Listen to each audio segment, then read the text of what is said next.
I regret I'm not able to make you work on Sundays, to be honest. If I can make you work on Sundays, I'll be more happier, because I work on Sundays also. What do you do sitting at home? How long can you stare at your wives? How long can the wife stare at your husband? Come on, get to the office and start working. Well, that is the chairman of one of India's largest infrastructure companies, L&T. And those were the comments made by Mr. S.N. Subramaniam. And they have sparked a furor and outrage of sorts on social media. The video that you just saw was him talking to employees during an internal company exchange, and it sort of went viral, went out. The video actually showed Mr. S.N. Subramaniam saying that he regrets not being able to make employees work on Sundays. He also questioned how long employees would sit at home and stare at their wives or husbands. The company is now standing behind him and has defended the remarks. In a statement, L&T said, extraordinary outcomes require extraordinary effort. But the condemnation on social media was swift, with people from all walks of life weighing in on the comment. Harsh Goenka of RPG Group called the 90-hour work week a recipe for burnout, I quote, adding that work-life balance isn't optional but essential. Actor Deepika Padukone said that it is shocking to see people in such senior positions make such statements.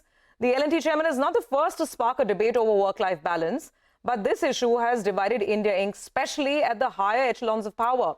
Mr. N.R. Narayanamurthy famously or infamously argued for a 70-hour work week. Speaking at the CNBC-TV18 India Business Leadership Awards, Murthy said that he actually stands by his original comment and will take it with him to his grave. So those are the kind of comments that we've heard. Let's actually just remind ourselves of Mr. Narayanamurthy's stand on this issue, and then we'll introduce our panel of experts. I will take this with me to my grave.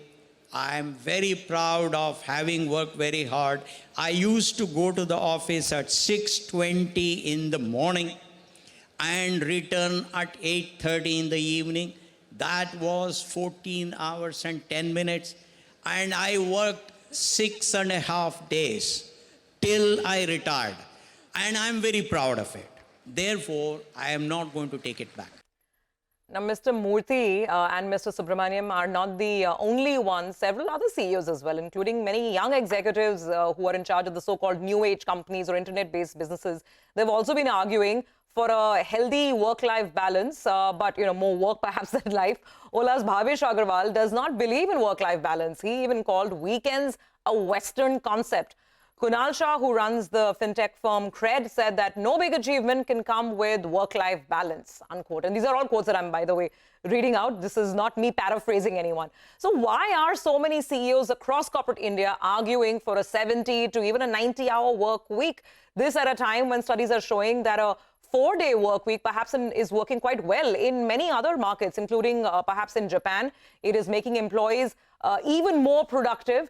Japan has mandated now a 4-day working week for government employees, especially in a move to support working mothers. So where does India Inc. stand on this, and what's the way forward? Well, I have a full house with me, a full panel. Sanjeev Bikhchandani, founder and executive vice chairman at InfoEdge. Devina Mehra, founder of First Global.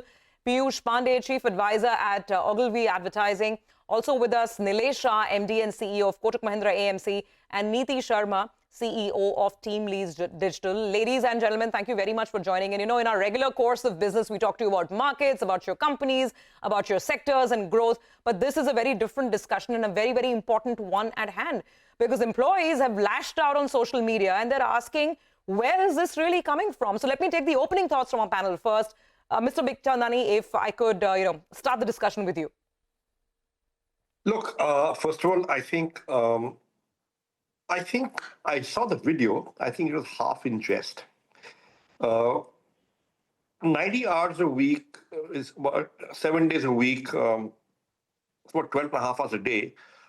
You can do it for a week or two if there's a crisis, if there's a deadline to meet, but I don't think it's sustainable 52 weeks of the year into a 30-year career. And I'm pretty sure the L&T chief himself did not mean it that way.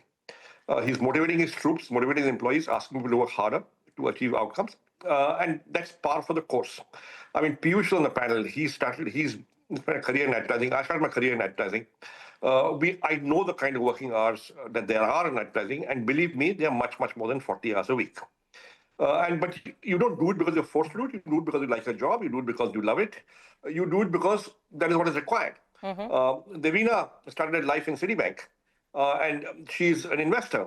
And I'm pretty sure when Tokyo is open, she's awake. When Singapore is open, she's awake. When India is open, she's awake. When Dubai is open, she's awake. And when London and New York open, she's awake.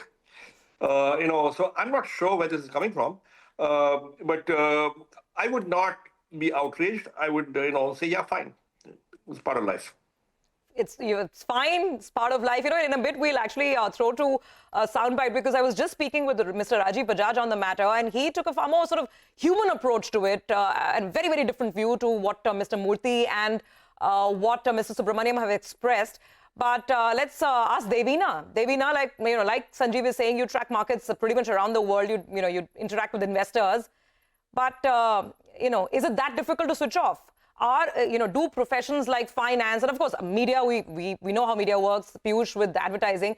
I mean, these sort of industries aside, but even things like finance or technology, services, is it really important to work 70 hours, 80 hours or 90 hours? I don't think so. And I don't think, all studies will show that you cannot work productively for 70 or 90 hours a week every week. The human being is not capable of doing that. So that's very, very clear. It's I think, complete bunkum that on a consistent basis you can work like that. So you have to prioritize what is important. Yes, at the beginning stage of your career, you have to put in long hours, not so much in office. I'm not a believer in this, which was my employer Citibank's culture of just remaining at the desk for 9 or till 8. But I found most people would waste time during the day and then show up just to show their bosses they were at their desk. So that is not a culture that I've ever encouraged in my organization. And I noticed that all the people who have recommended the 70 hours, 84 hours, 90 hours, I checked, all of them are married with 2 kids each. So this is very much a privileged gender saying this, that somebody else will take care of the home, somebody else will take care of the children, and I can work as long as I want. I think we must remember that if our aim, for example, some people are saying for nation building, no nation has progressed to a middle income stage without female labor participation. And we need to get more and not less women. Yes. So unless there is also a social revolution, which would mean that men also take care of the home and children. This is a very, very biased perspective that on a consistent, but yes, sometimes you are required to be there in the evening. I have done calls at 1:30 a.m. to a Boston client when I was on the sell side, and then taken a morning flight elsewhere. So those kind of things happen. But if every week you expect people to be at their desks for that long, it's not productive. And people need time to think. Yes, you have to put in the 10,000 hours to learn your craft, which might be outside office. You need to do courses, read books. All of that is real work. Just time in office is not work. No, sure. And I'm going to come to Piyush in just a bit, because this has become such a massive media storm now, social media and on media as well. But let me take that point on women in the workforce with Neeti as well. Neeti, chime in on this.